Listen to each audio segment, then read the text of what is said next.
आज की इस बड़ी अंतर्राष्ट्रीय रिपोर्ट में बात करेंगे लेबनान, सीरिया, इजराइल और ईरान से सामने आ रही उन महत्वपूर्ण खबरों की जिन्होंने पूरे मध्य पूर्व की राजनीति और सुरक्षा स्थिति को एक बार फिर चर्चा के केंद्र में ला दिया है।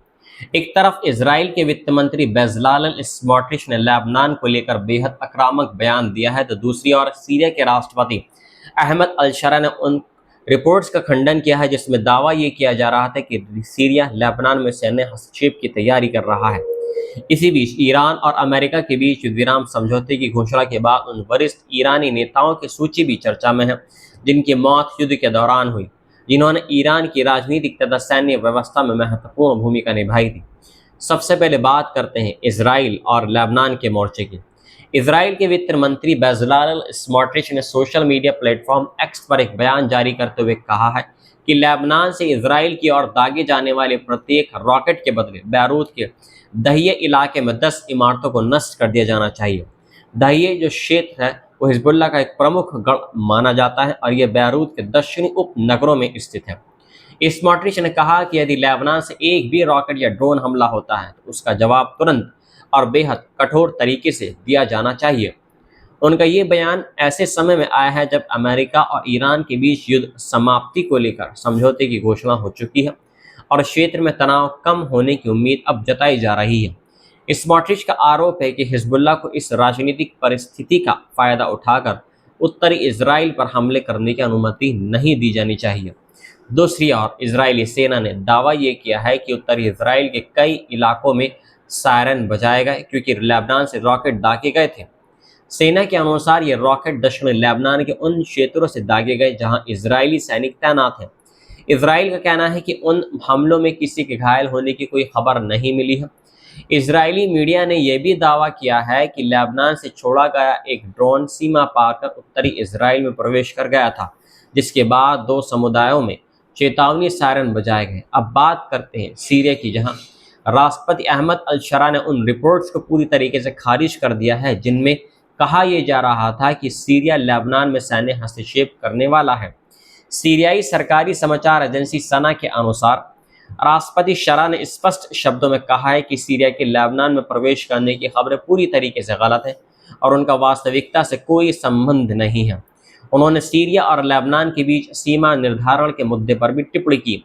शरा ने कहा कि वर्तमान समय में ये उनकी प्राथमिकता नहीं है क्योंकि लेबनान पहले से एक गंभीर संकट का सामना कर रहा है और वहां लगभग 15 लाख लोग विस्थापित हो चुके हैं। उन्होंने संकेत दिया है कि फिलहाल क्षेत्रीय स्थिरता और मानवीय स्थिति अधिक महत्वपूर्ण विषय है। गौरतलब है कि लेबनान और सीरिया के बीच लगभग 375 किलोमीटर लंबी एक सीमा है जो पहाड़ों, घाटियों और मैदानों से होकर गुजरती है। कई स्थानों पर सीमा चिंतित स्पष्ट नहीं है और यही कारण है कि दोनों देशों के बीच सीमा निर्धारण का मुद्दा लंबे समय से विवाद का विषय बना हुआ है। फ्रांसीसी शासन ने स्वतंत्रता प्राप्त करने के बाद से ही ये मामला समय समय पर राजनीतिक तनाव, सीमा संघर्ष और तस्करी की समस्याओं को जन्म दे रहा है। उधर लेबनान में मार्च से जारी इजरायली सैन्य अभियान ने भारी मानवीय संकट पैदा कर दिया है। विभिन्न रिपोर्ट्स के अनुसार अब तक 3,700 से अधिक लोगों की मौत हो चुकी है जबकि 11,600 से ज़्यादा लोग घायल हो चुके हैं। इसके अलावा 15 लाख से अधिक लोगों को अपने घर छोड़कर सुरक्षित स्थानों पर जाना पड़ा। अब बात करते हैं ईरान की, जहां अमेरिका और इजराइल के साथ चले लंबे युद्ध के बाद युद्धविराम समझौते की घोषणा हो चुकी है। युद्ध के दौरान ईरान की राजनीतिक और सैन्य नेतृत्व संरचना को भारी नुकसान पहुंचा है।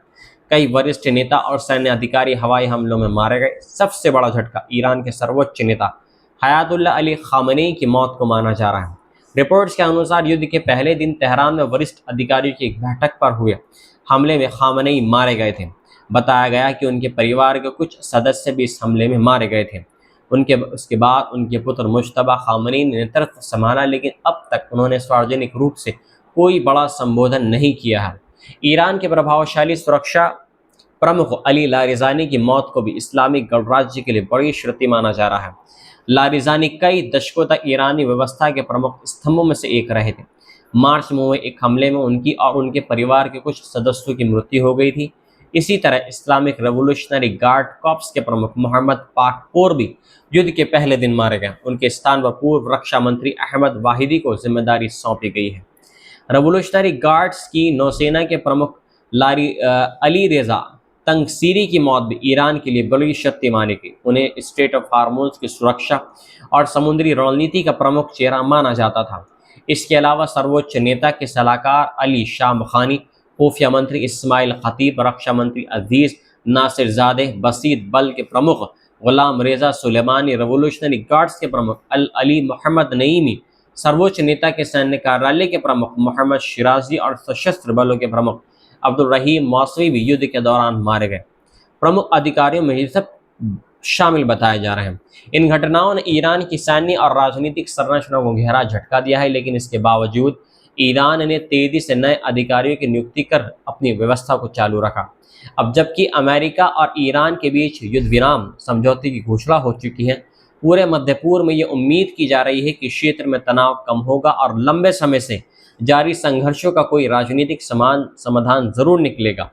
हालांकि लेबनान, गजा और सीरिया जैसे मोर्चों पर स्थिति अभी भी पूरी तरीके से शांत नहीं हुई है और आने वाले सप्ताह ये तय करेंगे कि ये युद्ध विराम वास्तव में स्थायी शांति की ओर बढ़ता है या फिर क्षेत्र एक बार फिर नए टकराव की ओर बढ़ता है।